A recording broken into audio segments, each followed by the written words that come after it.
This podcast is brought to you by Progressive Insurance. Fiscally responsible, financial geniuses, monetary magicians. These are things people say about drivers who switch their car insurance to Progressive and save hundreds. Visit Progressive.com to see if you could save. Progressive Casualty Insurance Company and Affiliates. Potential savings will vary. Not available in all states or situations.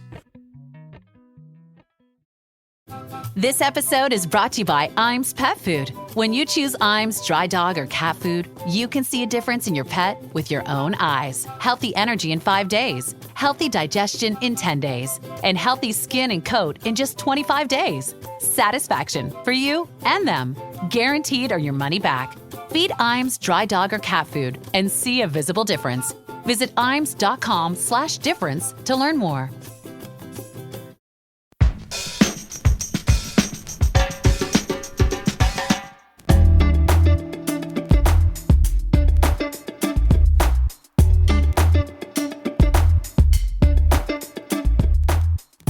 It is Monday, November 4th, 2024, and welcome back to Hang Up and Listen, Slate's sports podcast. Back with you again this week, I am Alex Kirshner. I am a contributing writer for Slate, and I am the co-host of the national college football podcast Split Zone Duo.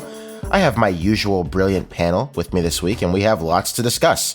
We will go over the Los Angeles Dodgers, getting back to the mountaintop in Major League Baseball, a potential forewarned crisis for Olympic sports in the NCAA, and the state of election betting in the United States, which is both booming and yet somewhat relegated to the margins, even as it has gotten tons more attention over the past few election cycles. As usual, we've got Lindsay Gibbs with us. Lindsay is the author and the founder of Power Plays, a bi-weekly newsletter that adds key context to the biggest women's sports stories of the day. She was formerly the co-host of the feminist sports podcast Burn It All Down. She has written for Business Insider, The Athletic, The Ringer, Bleacher Report, and USA Today, among many more outlets. And now she is a regular with us on Hang Up. Lindsay, hello. How are you? I am a mess. I live in a swing state. I have been volunteering nonstop. I'll be honest, my brain is in another dimension right now. But I am thrilled to be with you all and thrilled to be talking with our Hang Up listeners once again. Yeah, we hope that this podcast episode is a welcome distraction for you the same way that it is for us for, 60 or 75 minutes. Also back is the aforementioned Ben Lindbergh. He is a senior editor for The Ringer, co-host of the Effectively Wild podcast. He is the co-author of The MVP Machine, how baseball's new nonconformists are using data to build better players, and the only rule is it has to work. Our wild experiment building a new kind of baseball team. You might know him from his work at 538 or Grantland, or as the editor-in-chief of Baseball Prospectus, or from the time that on last week's show, he said that despite our points about how quiet active athletes had been on the endorsement front in the presidential election, that, Ben, you wouldn't have been surprised if LeBron James got an endorsement for Kamala Harris in Under the Wire. And indeed, he did on Thursday after he recorded on Monday. Yes, that is the only prescience that is at my disposal. If you want to know who will win the election, don't ask me. But I can only assume that the idea of endorsing had slipped LeBron's mind until our podcast came out, because it's just so easy to forget that there's an election this week. It's just snuck up on us so quietly. It's this week, Lindsay? Is that right? This week? Good to know. No, it's not surprising that he endorsed, as he said when he was asked about it, "Come on, you guys know me. I damn sure wasn't going the other way." The surprise is that he waited until the Thursday before the election. And he said he considered endorsing on Wednesday, but didn't want it to overshadow him and Bronny playing against the Cavs. To call back to another topic from last week's pod, I think he may have meant it the other way around, that he didn't want the game against the Cavs to overshadow the endorsement, hopefully, which he said he wanted to make sure was seen, heard, and heard with force. So I don't know whether even LeBron has much power to persuade people, but I wonder when the maximum force would be felt. On the one hand, going public that late means your message will be fresh in people's minds on election day, and you wouldn't want all the big celebrities to endorse at the same time and steal each other's thunder. On the other hand, by Halloween, many millions of people had already voted, and most of the few undecideds who were out there had probably made up their minds because Lindsay had already knocked on their doors. Personally, if I'm a voter who has not decided what I'm doing until the Sunday, the Monday, or maybe even election day, then I'm probably the kind of voter who would be more into just doing what LeBron James told me. But I don't know. I'm a USPS anxiety person. I voted many days ago at this point. Me too. If you look at the comments, there were some people saying, well, I'll do whatever Braun tells me to do. So I'm sure none of those are bots, and they're all real people who are getting out and voting. And that makes me feel good. Before we get into our business, as always, we want to thank our Slate Plus members for making this show possible. One way that we like to say thanks is with a bonus episode. And this week we will talk about the state of esports, an oncoming train that continues to take over the sporting landscape, but also doesn't, and that you may personally never hear anything about. There have been big developments in the League of Legends world over the past few days. You can hear that episode right now, as long as you are a Slate Plus member. Subscribe by going to Apple Podcasts and clicking Try Free at the top of our show page, or you can visit slate.com/hangupplus to get access wherever you listen. As we get to it this week on Hang Up and Listen, the Los Angeles Dodgers have gotten it done, beating the New York Yankees in 5 games to win the franchise's 8th World Series title. It was the capper to, by most accounts, a very good Major League Baseball postseason, one with lots of late-game drama and big stars playing a critical, though not always successful, role in the decisive games.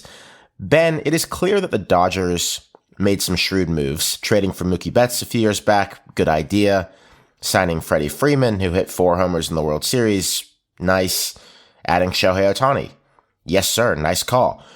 But I wonder which lessons you'll take from the Dodgers title, other than that it's good to spend near the top of the league and make yourselves the type of team that the likes of Ohtani and Freeman and Yoshinobu Yamamoto want to play for. Yes, it is not as if the Dodgers were the only team that knew that those guys were good. It's a combination of the fact that they were willing to spend to sign them and that they had produced a lot of winners and a track record of competing, which makes top free agents want to go there as long as they're more or less matching the maximum offer that those guys are getting. And I think what we learned from this is that the importance of opportunity. It's really essential to just be there in October every year, because if the playoffs are a crapshoot, as they are so often said to be, then the only way to ensure that you win a World Series eventually is to keep getting to roll the dice. And that's what the Dodgers have done now for a dozen years. And often those dice have come up snake eyes for them. They have underperformed in the playoffs many times. They have been booted early. They have had close calls. They've had heartbreak. They started to develop a reputation as a team that couldn't get it done in October. But now that they've won this one, in addition to 2020, if you look at the odds over that entire span, basically what their World Series probabilities were at the start of each of those seasons and at the start of each of those playoffs, then they were expected to win 2 World Series over that stretch of 12 years. And they have done that. So they have played perfectly to expectations in retrospect. It was just a really bumpy ride along the way. And in keeping with that, the way they did it this year was not really the way they drew it up. Yes, the guys that you mentioned were present at the end. Freddie Freeman was the star. He was the World Series MVP, even though he was hurt and almost a non-factor for the first couple rounds of the playoffs. Yamamoto had a big start in the World Series. Shohei Ohtani, of course, got hurt and didn't contribute a whole lot in that series. Mookie Betts was great. But they did it really by relying on their bullpen. That was a big part of it. 58% of their playoff innings came from their relievers, and that's not even counting openers, which would take it over 60%. There has never been as bullpen reliant a run to a championship as the Dodgers just made. And that wasn't the plan coming in. They had about 12 starters when the season started. Most of them got hurt and they were running on fumes and they pieced it together. So some better Dodgers teams have flamed out in the playoffs. This may have been the worst Dodgers team in several seasons, and yet it was the world champion. And there was not, as I understand it, a single free agent signing in that Dodgers bullpen that did all of that work over the course of the postseason. These were guys that they picked up in trades and on waivers in some cases. There was a draft pick or two from years in the past. Yeah, the roster as a whole has gotten much more free agent centric. If you just break down their production based on were these guys homegrown, did they come via trade, free agency? The Dodgers, the makeup, the composition of their production has really changed to the point where they've gone from being one of the most homegrown teams to one of the least homegrown teams. But that's because of the big stars that we just mentioned. And ultimately, they needed those supporting players to get them through, including, say, a Michael Kopech, who they picked up from the worst team in baseball, the White Sox, in the middle of the season. So this is very much kind of the you can't predict baseball writ large. But also, if you just keep getting there over and over and over again, as the Dodgers have done better than anyone else, then you maximize your chances. I should say that reliever Daniel Hudson was indeed a free agent signing by the Dodgers, but I don't think that that's one that will leave people thinking that the scales of the sport are unfairly tipped. No. Lindsay, you have talked a lot over the course of this postseason about how the baseball playoffs have reached you as more of a baseball casual. And my understanding is that the Dodgers have fully broken through to become a sort of cultural phenomenon that has addicted even you, non-baseball person by trade. I'm obsessed. My TikTok algorithm somehow knew that, you know, in between scary election videos and makeup tutorials, I needed to see every photo that has ever been taken of Shohei Ohtani and his dog Decoy. And particularly every photo of Shohei Ohtani and his dog Decoy at the parade. And the algorithm was right. This was very, very necessary for my well-being. No, but seriously, I've actually really loved getting to know the personalities on the Dodgers team through TikTok. And it does sound so casual and so normie and 19 of me. I don't know, but it's actually been a really fun thing. As a casual, I don't get to know the personalities that much, and that's something that, in women's sports that I follow closely, or even with the Panthers, who are on a winning streak of one game. But, those teams, you do get to know the personalities. You get to know the players. You get to know the little interpersonal relationships on the team. And that makes watching the games themselves so much more interesting. And I think that social media is a great place to kind of break up the stiffness of baseball. No offense, Ben. But, the coverage of the sport can sometimes be a little buttoned up, a little pearl clutching, a little stiff. And while there's a lot of beauty in the slower, even with the pitch clock, it's a slower pace of play, and the fact that for multiple innings, nothing at all can happen, and that it is kind of a space out, space in sport.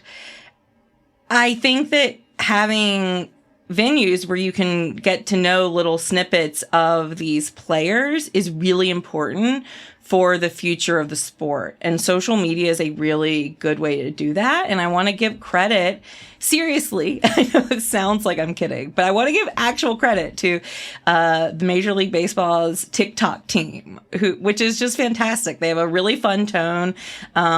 They just seem to embrace a lightness to the players that they really love the sport, but they also don't take it too seriously, but they also care about it so much. So it's a really important balance, and it's one that I've never experienced as a baseball fan. And I think it will make me more interested to watch the Dodgers going forward.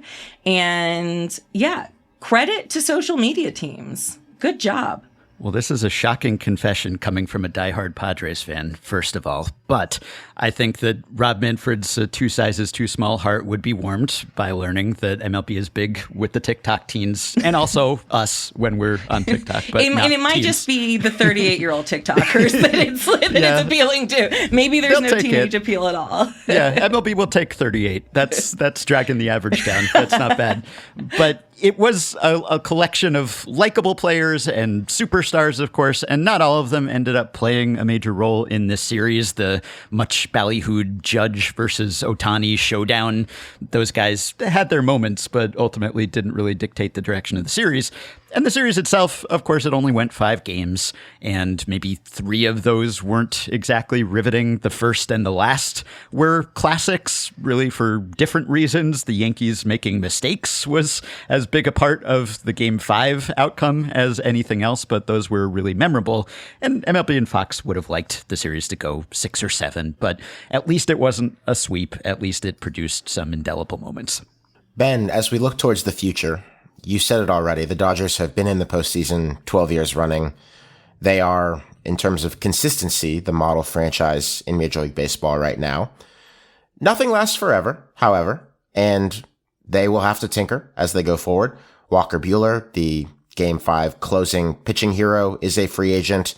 Teoscar Hernandez is a free agent, the left fielder who came on and was such an important part of that team this year. And in that bullpen, there were waiver claims, there were draft picks from long ago, there were a couple of relatively inexpensive free agents from years ago, but it wasn't this financial juggernaut of a bullpen. Can you articulate a case for any reason why the Dodgers should not run this span of 12 postseason appearances to 15, 16, 17, other than that it's baseball and shit happens? Well, I once wrote an article with the headline, "All Teams Must Die, 6 Factors That Could Stop the Seemingly Unstoppable Los Angeles Dodgers." And if you couldn't tell from the Game of Thrones reference in that headline, that was published on March 13th, 2015. And they are just as seemingly unstoppable as they were almost a decade ago. There's really no end in sight. I guess if you wanted to try to find a flaw, it's that they were fairly old this year, especially on the offensive side. They had the oldest average age of their batters. So they're relying on Mookie and Freeman and Ohtani, and those are still among the best players in baseball, but they're on the wrong side of 30, quote unquote, as are we all, and perhaps they will be on the downside.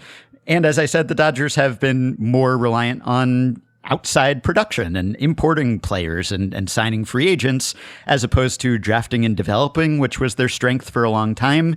And so if they're not kind of constantly renewing that roster with young blood, then maybe at some point injuries add up as they did on the pitching side this year, and they just don't have enough depth to weather that. But they have this very friendly broadcast deal at a time when a lot of teams have broadcast uncertainty.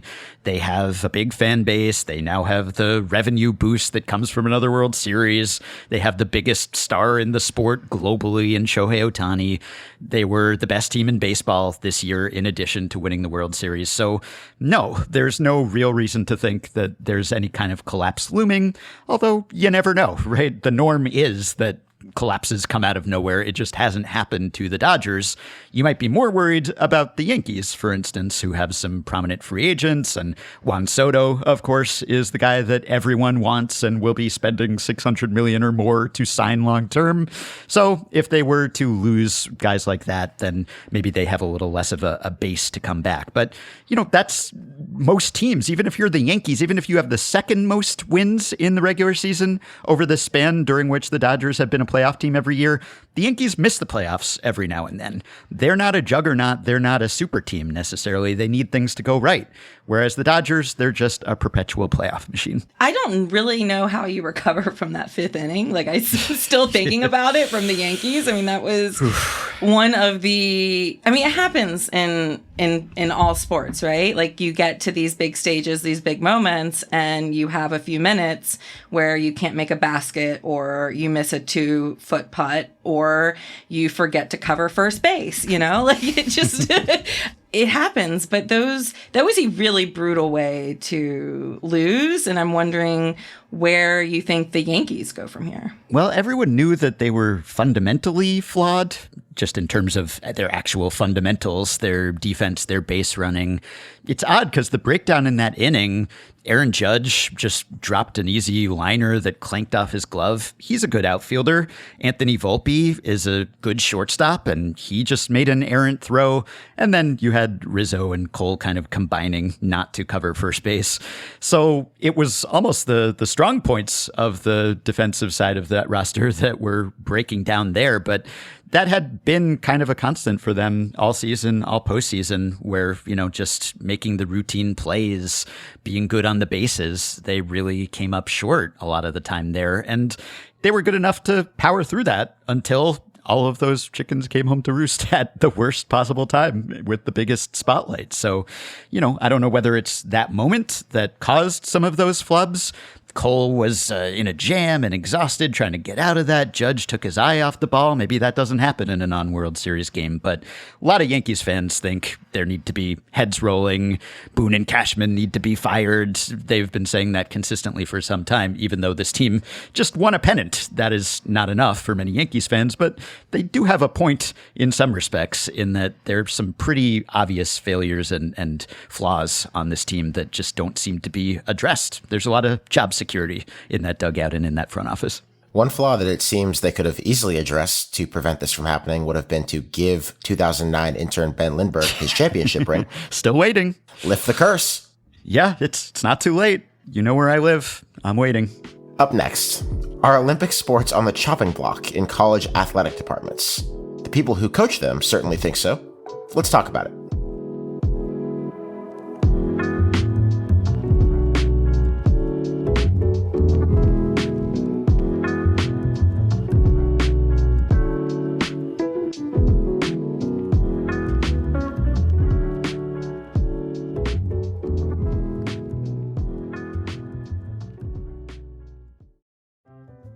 This episode is brought to you by Public.com. Did you know you can lock in a 6% or higher yield with a bond account at Public.com? The Federal Reserve announced a big rate cut, and there could be more rate cuts this year and in 2025 as well. That's good news if you're looking to buy a home, but it might not be so good for the interest you earn on your cash. So if you want to lock in a 6% or higher yield with a diversified portfolio of high yield and investment grade bonds, check out Public.com. It only takes a couple of minutes to sign up, and once you lock in your yield, you can earn regular interest payments even as rates decline. Lock in a 6% or higher yield with a bond account at public.com/hangup. But remember, your yield is not locked in until you invest. Brought to you by Public Investing, member FINRA plus SIPC. As of September 26, 2024, the average annualized yield to worst across the bond account is greater than 6%. Yield to worst is not guaranteed, not an investment recommendation. All investing involves risk. Visit public.com/disclosure/bond-account for more info. If there's one thing sports fans love as much as watching games, it's talking about them, especially the stats.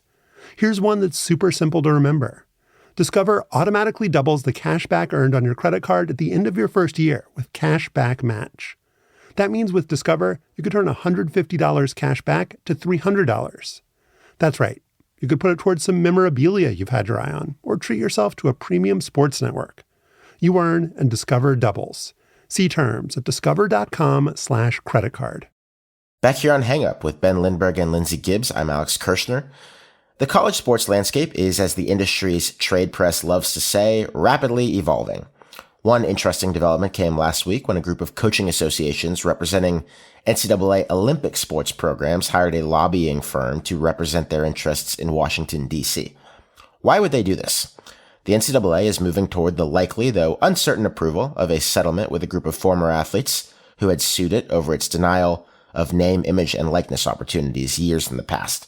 The settlement in that case has become the vehicle to institute a forward-looking revenue-sharing scheme and a salary cap structure for athletic departments to finally share a little bit of their revenue directly with college athletes. It looks like next year, if this should all be approved, athletic departments will be able to spend about $20.5 million on their players for the first season. In order to do that and remain competitive, schools are going to have to find the money somewhere, and there is clearly a fear on the part of these coaches that their sports, in sports really other than football and men's and perhaps women's basketball and at a few schools, a few others, might be in trouble from a budgetary perspective.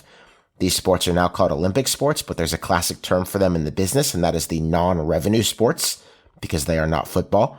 And occasionally, when you are not football, you run into financial problems if the money from football should be directed in other places. Lindsay, do you welcome the addition of another group of lobbyists to the college sports scene? I'm so excited. It's really what we've been missing all along. I really think, we should combine this, with all of our favorite things about, college sports. Can we figure out a way to gamify and place bets on lobbyists and their activity? Which lobbyists are going to meet with which senators on which day? What's the over-under of lunches that this lobbying firm is going to buy for Republican versus Democratic senators? Yeah. Let's just cut the sports out and root directly for the lobbyists. I mean, there, as we'll discuss in our next segment, we might be headed that way.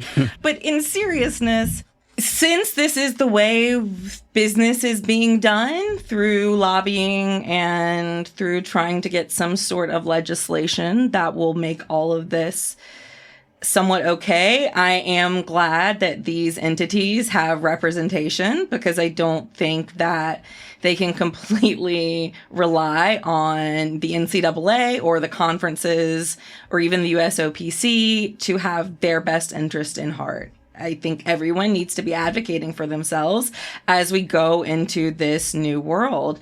It's important to note that the reason this is all such a big thing is because in the United States, we don't have state-based sports, basically, like in other sports. In other countries, there's a whole sports ministry that exists to develop athletes. Here, we have just kind of backed into conveniently doing it through the NCAA. And so you do not have the Olympic success that we have without the NCAA existing. And it also should be noted, it also helps the development of a lot of other countries too. I think at this Olympics in Paris, there were 125 countries from like over 200 NCAA schools represented. So, you know, there's just this is a reality that we have to face, that this system, which is propped up by football, has been fueling our entire sports development system, for better or for worse. And if we want to remain, if we find it important to remain winning on the international stage, which presumably since the Cold War has been pretty important to us, then we need to find some sort of compromise and some sort of way that these sports can stay within this college system, or completely overhaul the system altogether, which honestly might be what's needed, but would be a nightmare. And so, yeah, I think there's just so many ways to think about this. First of all, we use that term non-revenue, but a lot of reasons why these are non-revenue sports is because nobody's ever tried to make them profitable or cared about them being profitable, right? The whole system was based on just spending down kind of this football money, giving it to coaches, giving it to facilities, and then being able to say, oh, we don't make a profit, crying poor, in large part because of the way they're spending this. So I do think that there are more creative ways to get these programs to be a little bit more self-sustainable than they are right now. But also, I think that there's some work that needs to be done. Yeah, I saw an estimate that 80% of U.S. Olympians come from college, so you can see what sort of impact this might have. That varies, obviously, by the sport, and you might have something like fencing or rowing, where a lot of the Team USA qualifiers come from the Ivy League, which doesn't offer athletic scholarships and wouldn't be as impacted by the House versus NCAA decision. But I guess you have to fight fire with fire where lobbying is concerned, because obviously the NCAA has been spending millions on lobbyists for years, especially lately. And endangerment of Olympic sports has been an NCAA talking point. That's been one of their arguments in favor of preserving amateurism, is that we don't want to endanger these sports. And I just kind of question, okay, maybe these haven't historically been revenue generating, but are they revenue losing enough to actually endanger them here? You have to decide what you value. Now, some programs have already dwindled. Something like men's gymnastics is at, a dozen schools or something these days. So yeah, this trend has already taken root. But, you got coaches making so much money, and so much money going to venues and sprucing up places where the football team plays or the basketball team plays. And ultimately, the budget for a volleyball team or whatever it is, it's kind of a drop in the bucket. So when a program says we can't afford this, they mean we have decided not to afford this, or we're just not placing a priority on this. It's not necessarily that it would, bankrupt them if they didn't continue to fund that. So I guess it'll come down to what the priorities are. Maybe if you have something like men's gymnastics where there are only a dozen schools, those schools will kind of rally around that endangered sport to preserve it. But on the whole, yeah, you're looking at a lot of sports potentially being in peril. Plus, I guess those quote unquote non-revenue generating sports, the Olympic sports, are also going to be on the hook for part of the billions in back pay that will be awarded to the athletes as a result of that decision.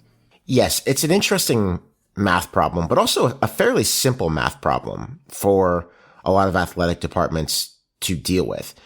You have the ability to spend, let's call it $20 million next year, probably, on athletes who play for your school. I think that at most of the big time schools that you're thinking of, the vast majority of that money is going to go to football. And that's easy enough to justify because football is historically, and will always be, frankly, where most of the money comes from in college sports. No matter how much these other sports grow, America has a certain addiction to football, and football is going to be, the place where there is the most money in the banana stand. So you want to fund that in order to be as competitive as possible in football. That doesn't mean, however, does not mean at all that a lot of programs don't have other money in that same banana stand that I was just referencing. I think that if you're, and this is where there's a big difference between the Alabamas of the world and the Ferris State Universities of the world. If a power program in the SEC or the Big Ten, or in my opinion, even in the Big 12 or the ACC, goes to use the $20 million spent on players next year as a reason why they wanted to cut a gymnastics or a rowing or a field hockey or what have you, I think they're doing it as an excuse. I think they probably wanted to do it anyway. The athletic directors who are going to have a harder job here because they might need to sort of create new money rather than just reallocate money that they already have are the ones who can't just reach into their pockets and redirect some funds and pay the $20 million to compete in football, but at the same time would like to keep nurturing a robust Olympic sports program. And there you're talking about programs in the Group of Five conferences like the Mountain West or the American Athletic or the Sun Belt. And that is going to be a tough job for the athletic directors, the finance people at those schools. And it is perhaps made even tougher, though not necessarily in a bad way, by the point that now their own coaches in some of these sports are going to be lobbying not for the schools, but effectively for themselves. And sort of by proxy for the programs that they lead, these sport-specific programs that they lead. Well, I know we're not doing a great job of providing election week counter-programming as we promised between this and the next segment, but there's also something at stake in the elections this week because the potential for Republicans to gain control of the Senate and the White House and, the House being in jeopardy. I mean, Congress could be maybe more amenable to giving the NCAA some of the things that it's lost in recent years, or at least kind of halting the march of professionalism in college sports. Ted Cruz, for instance, has been fairly NCAA friendly. And if the Republicans take control of the Senate, he would take control of the Senate Commerce Committee. And, the NLRB has presidential appointees, and that plays a part in this too. So that kind of might dictate the way this might go to a certain extent. But Lindsay, I wonder what you think the role of Title IX might be here. Is that something that might help preserve women's sports in college, which maybe historically had to compete and not achieve equality with men's sports funding-wise? But I wonder whether Title IX offers some protections that might actually help safeguard some of those programs. Yeah, it's a really good point. I do think it will. I think it's important to note that there are many, many schools that aren't title compliant right now that do not have equality of athletic opportunities, and the government really never does anything. There's never any real consequences. But there's no doubt that Title IX has been huge for women's sports and definitely for women's Olympic sports. And I think it will give a baked-in protection to a lot of women's sports that are, quote unquote, non-revenue. I'm a little bit more worried about men's sports in that way. That's a way that I don't think Title IX hurts men's sports, but they don't have, these non-revenue men's sports don't have an equivalent protection, right? So that's why we have seen, as you mentioned, men's rowing is just a club sport at most schools, not NCAA sponsored. Volleyball as well. And you also have, of course, the gymnastics, men's gymnastics, which after our team won bronze this year in the Olympics has, I don't know if anyone else is watching Dancing with the Stars, but pommel horse guy, Steven Nadworowski, has been really using that platform to bring home how much support that men's gymnastics needs at the collegiate level. So it doesn't make me feel like women's sports are not ever in danger, but I do think it's an added shred of protection, and I'm super glad it exists because there's still, even today, a certain faction of people who any chance to point out how much money women's sports loses and how much of a burden they are and how grateful women should be for any opportunities they are given. There are plenty of people in positions of power that the Ted Cruzes of the world love to listen to that would be eager for excuses to eliminate those hanger-oners of women's sports, as they like to be called. I guess another drag on the revenue, another potential expense is conference realignment. Yes. which has been done to, juice television revenues and broadcast deals and ratings for the betterment of the big time college sports. But at the same time, if you're in one of the Olympic sports, you still have to travel to play your opponents, and thus there are going to be greater expenses associated with that. So that's, I guess, another example of the rich getting richer here, potentially at the expense of the less prominent sports. So maybe the solution is just to replace everything with esports, but I guess we'll get there in our bonus segment. More betting needs to be allowed. I want bets on the rowers, and I want them to be able to profit off of that somehow. There's got to be a way to make this work. Oh, well, there is a way for the players to profit off betting. It's troublesome. Sometimes involves the mafia and federal charges, but it could be done. That's not legal advice, not a recommendation. Yeah. I will say that there are, I think, the three political headwinds that are going to be interesting with regards to this and could wind up being competing forces are, one, the patriotic element of it that Lindsay very well explains, that we're going to have doom in the Olympic Games if we don't properly protect these sports. Two is the feminist case, the Title IX related case that this is about advancing, preserving women's opportunities in athletics.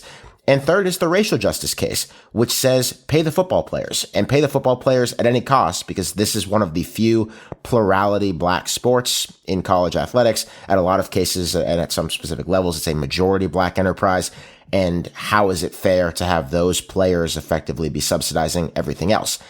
My read of it over the past few years is that the racial justice case has cooled. It was very hot from a policymaking perspective and for people putting forward ideas in 2020, 2021. I think lately we've started to see maybe a minor backlash to that as football players have actually started to make a decent bit of money, and you have players being accused of, not being for the team or of taking too much power away from the schools. But that's it. That's three things. It's the American flag, it's women's rights, it's racial justice and the correcting of a systemic wrong. And I think which wins out will have a lot to do with where this ultimately goes from a policy perspective. So we're relying on jingoism to save us. USA! USA!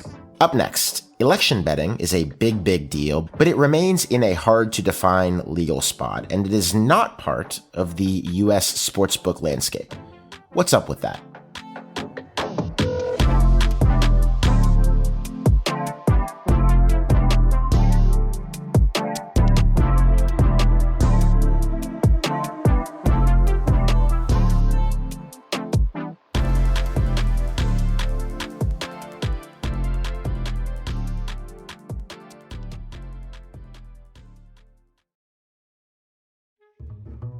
As a winner of Apple Podcasts' Show of the Year award, Code Switch knows that identity is part of every story. Code Switch is interested in how race and identity shape your world in real and confusing and sometimes funny ways. From discussions with comedians of color about what makes a good race joke, to how questions of identity swirl around reality TV, Dungeons & Dragons, and BBLs, Code Switch guides you through all the different spaces that people of color live in and what it's like to navigate them. Code Switch doesn't just talk to you about race and identity in the abstract. It tackles real, everyday questions, like how to create boundaries with immigrant parents, or tips on how to speak to family members whose racial views might feel stuck in the Stone Age. Every new episode of Code Switch feels like a love letter to the ways race and identity are always connected, and how your life, no matter who you are, is made richer by thinking through them. Listen now to Code Switch from NPR, wherever you get your podcasts. If there's one thing sports fans love as much as watching games, it's talking about them, especially the stats. Here's one that's super simple to remember. Discover automatically doubles the cash back earned on your credit card at the end of your first year with Cash Back Match. That means with Discover, you could turn $150 cash back to $300. That's right. You could put it towards some memorabilia you've had your eye on, or treat yourself to a premium sports network. You earn and Discover doubles. See terms at discover.com/creditcard. With Lindsay Gibbs and Ben Lindbergh, I'm Alex Kirshner, still with you on Hang Up. Betting on the presidential election is a massive business, and it is increasingly one that gets lots of media coverage during the course of the campaign.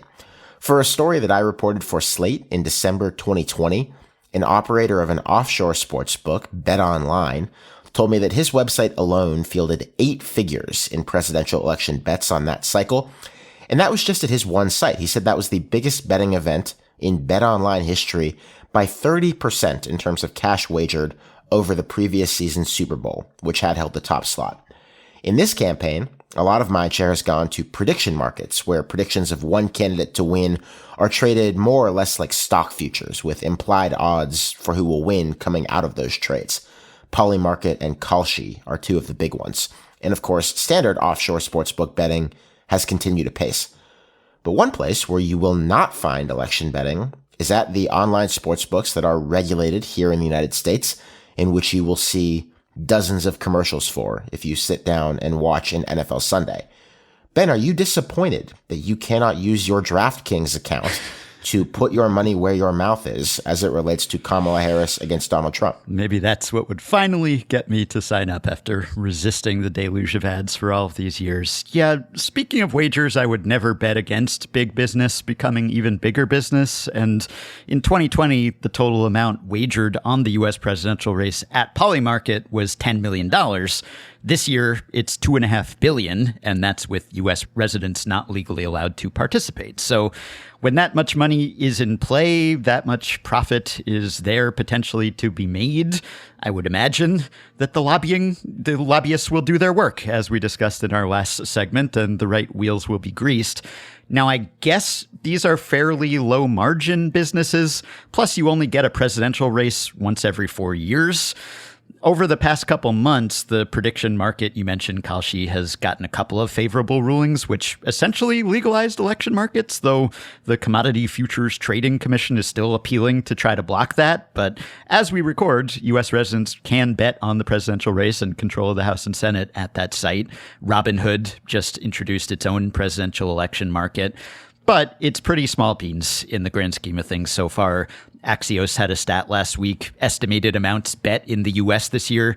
Super Bowl, $23.1 billion. Presidential election, $0.1 billion, $123 million. March Madness, $2.7 billion. So the scale is vastly different here. But as these election markets and as people get more comfortable with this idea, a few years down the road, I would not at all be surprised to see this be a more mainstream activity. Yeah, it's not entirely clear, because the sportsbooks haven't said anything on the record about this, why they have not chased these markets, your DraftKings, your FanDuels, your BetMGMs, etc. It is not totally clear that it is capital I illegal for a sportsbook to host U.S. election bets on American soil. That is not legal advice, by the way. And Lord knows there would be money to be made. But regulators, and you mentioned the Commodity Futures Trading Commission in different parts of the government, have raised red flags before about any sort of wagering or trading on elections. And I suppose, we've done a segment, Lindsay, in the past few weeks about a group of members of Congress who are interested in coming after the sports books right now for the way they run sports betting. I suspect that the fear of reputational damage or just of taking on another potential political fight at a time when the industry is trying very hard to get more favorable treatment for its bread and butter business might not be very attractive to these executives. Yeah, it's very interesting. I hate all of this. I just need to say this all just makes me so uncomfortable. Probably just because I'm so uncomfortable in general with the state of politics. But there's a lot of just room for confusion in the way we talk about things already. Polls are so messy, and I feel like adding betting lines to it just is like a whole different level of rhetoric. But it looks to me like this was all recently made legal. Like it is just in the past really few weeks.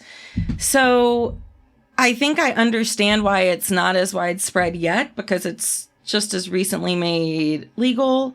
But I do think that this will become more prevalent. And I do think it's another way that we're just going to need regulation to come into this space, because it seems like people love betting. We love the gamification of politics. Like we love the gamification of any off-field sports thing. I mean, I used to work in a political newsroom as the only sports reporter, and I would always joke with my colleagues at Think Progress about how, you know, they would talk about pre-writes and writing on deadline. And I was like, it's like election days are like the days that all the politics reporters become sports reporters. You know, they treat it all like, you know, their planning for election night is very much the way as a newsroom or a sports group you prepare for, you know, the possible different angles and side stories and forecasts and reactions of a sporting game. And so there's so much about, it's a live event, basically. Mm-hmm. And there's so much about live events that bring us together and make people want to bet. And so it's a natural partnership almost, but I just think about how ugly our politics are already. And I think about how much abuse, online abuse, has escalated to athletes as a result of betting, sports betting. And I don't know that we need more online abuse in our politics. Yeah, everything is kind of covered like sports now, and maybe everything always was, whether it's culture and fans rooting for franchises, Marvel versus DC, or whether it's elections and backing your candidate. There's a reason why we refer to it as the horse race in politics, right? So that's not new. And to be fair, there is precedent. There was betting on presidential elections long ago in the US, and it was more accurate than the kind of polling that was done a century ago. And democracy survived, I suppose, but in some ways, democracy is more tenuous than it was then. And betting on smartphones is a different proposition than betting with your bookie, as we have certainly learned with the rise of the sports books over the past several years and all of the fallout from that. I think one interesting factor is that it's still sort of jury being out, both on the legal aspects of all of this, but also on the effectiveness of something like Polymarket on these election markets, just how predictive they are. And I don't know whether that will drive people, just everyday bettors and voters, being willing to wager in the future when the next cycle starts up, which, as American politics goes, will not be a very long time from now. Sorry, that's a depressing thought for everyone who's like, phew, finally, this cycle. But the next one starts in not that long. And if everything is still legal, then I would imagine that these companies will hit the ground running. But of course, there's been all kinds of bot behavior documented on Polymarket. And you have people trying to influence these markets less to make money than to promote a certain candidate and make it look like a certain candidate is in the lead, right? And so maybe you're doing it more to change the narrative and raise funds, et cetera, than you are actually to make money. Of course, if these markets are federally regulated, as, say, Kalshi is, then in theory, if someone tries to manipulate this market, then the government could intervene. And, you know, I guess the sites will tell you at least that it's sort of self-correcting. So if someone just bets on someone to drive up their odds and make them look better, then other people will say, okay, well, now there's money to be made here, right? There are a bunch of whales in this market, or there are people who are ideologically driven, and I'll just bet up the other side and I'll make bank. And those people will lose a lot of money. So maybe that all kind of evens out.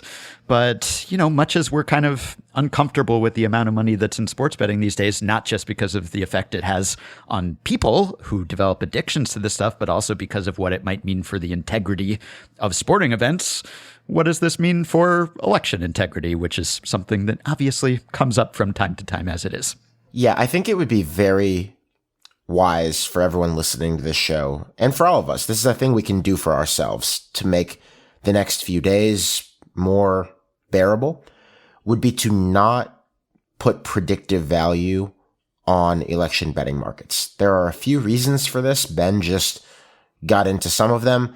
I think a key one, and this is going to be true, I think, for a long time, is that these markets are fundamentally shifted in a rightward direction because of who bets and who uses cryptocurrency in our society. This is something I talked about with the head odds maker of Bovada, an offshore sportsbook, for that story I reported nearly 4 years ago now. The people who bet on sports and the people who use crypto to place trades, bets, etc., are disproportionately right-leaning and disproportionately fans of Donald Trump.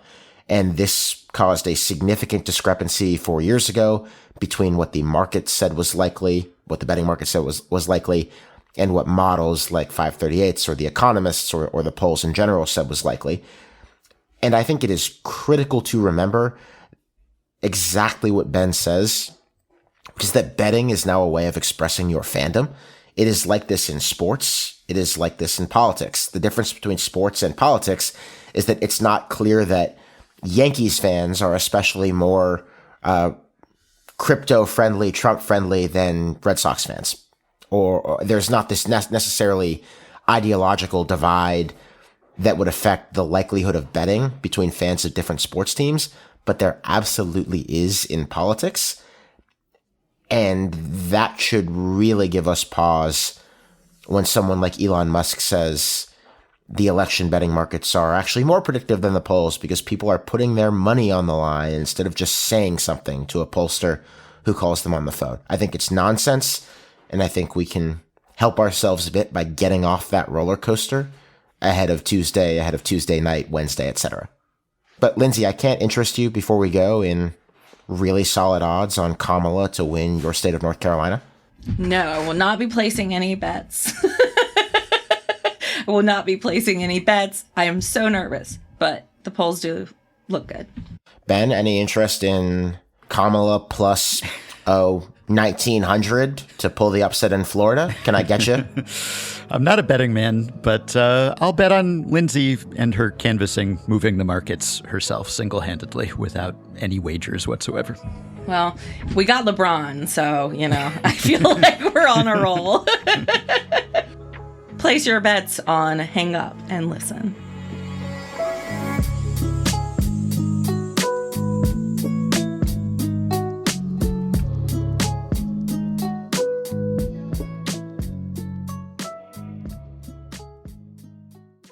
Hey everyone, it's Mary Harris, host of Slate's daily news podcast, What Next? It's been a long road to Election Day. How you doing? We've had crazy cat ladies, coconut trees, not to mention a little last-minute candidate swap. The polling indicates where they're slipping. I think viewers saw something other than what they were expecting. In an election that seems as close as this one does, any one of these little factors can matter so much. But after all that, here we are, at the end of the road. Or maybe it's just the beginning. And What Next has got you covered every step of the way for November 5th and the aftermath. We'll have all the deep insights and tongue-in-cheek political analysis you know and love from Slate. So don't miss out. Follow and listen wherever you get your podcasts. All right, it is time for Afterballs, which we haven't done in a while, but we're happy to be bringing them back. We have heard you. You want Afterballs, we want to give you Afterballs, and that means we need an Afterball name. And for today's segment, we're going to go with Freddy9999, which is one of the usernames that has been used on Polymarket, the election market we just talked about, by a self-described French national who has spent more than $45 million on Polymarket bets that Donald Trump will win the upcoming U.S. presidential election for what seems like somewhat suspect rationale. Lindsay, what is your Freddy9999? Thanks, Ben. So the WTA finals, which date back to 1972, are one of the biggest women's sports events in the world that the general public has absolutely no idea about. It's the year-end event for the top 8 singles players and doubles teams from that particular season. And the men's tennis tour, the ATP, has their equivalent event, but unlike the Grand Slams, these are not combined. The event is a very fun one. It's week-long. There's a round-robin format. The players are split into 2 groups. The top 2 players from each group advances to the semifinal.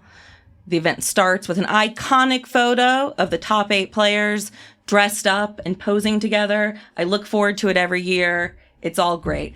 This year, just to give a little shout out, the competitors are Aryna Sabalenka, Iga Swiatek, Coco Gauff, Elena Rybakina, Jasmine Paolini, Jessica Pegula, Zheng Chenwen, and Barbara Krejcikova. This year, there's also a record $15 million on the line. If the winner goes undefeated in the round robin portion, they'll win $5.155 million, the highest purse ever on the men's or women's tennis tours, and I believe one of the largest payouts in women's sports history. But another thing about this year's WTA finals, they're taking place in Riyadh in Saudi Arabia. That's right, Saudi Arabia. One of the most monumental paydays in women's sports history will take place in and be made possible by a country with one of the worst human rights records in the world, where women and the LGBTQ community in particular are nowhere close to being equal in the eyes of the law. This is not ideal. So how did we get here? Well, in the 2010s, thanks to the success of Li Na, Asia basically took over the WTA and by extension the finals. The WTA finals were hosted in Singapore from 2013 to 2018. And in 2019, the WTA finals signed a contract with Shenzhen scheduled to last through 2028. The 2019 edition was a success. Ash Barty won a then record $4.4 million. But then COVID hit, as did the disappearance of former WTA player Peng Shuai, which could be a whole afterball all into itself. But to be short-ish, Peng Shuai accused former VP of China of sexual assault on social media, and then she disappeared. The WTA called for a full and transparent investigation. That investigation didn't occur.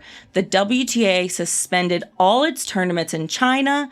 That ended up costing the tour tens of millions of dollars.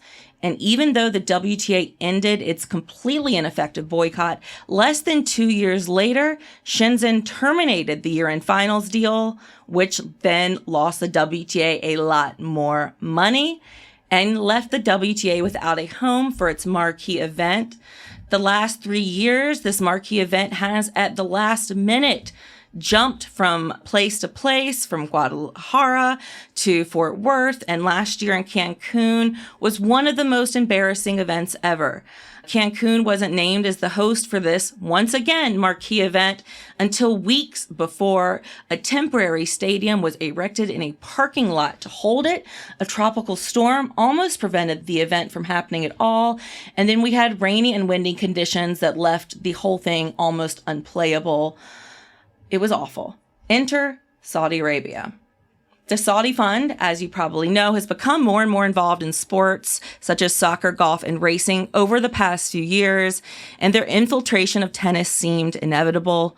It currently sponsors the rankings for the ATP and WTA, holds the next-gen finals for the ATP, holds lots of high-profile exhibitions, and finally, after a couple years of rumors and public flirtation, including a lot of backlash from fans and WTA legends such as Chris Evert and Martina Navratilova, who both declined to attend after calling the choice of Saudi Arabia a significant step backwards to the detriment of the WTA, women's sports, and women, the WTA did sign a contract through 2026.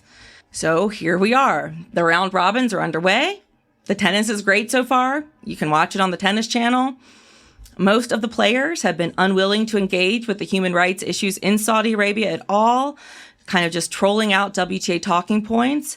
I do give Coco Gauff credit for speaking on it.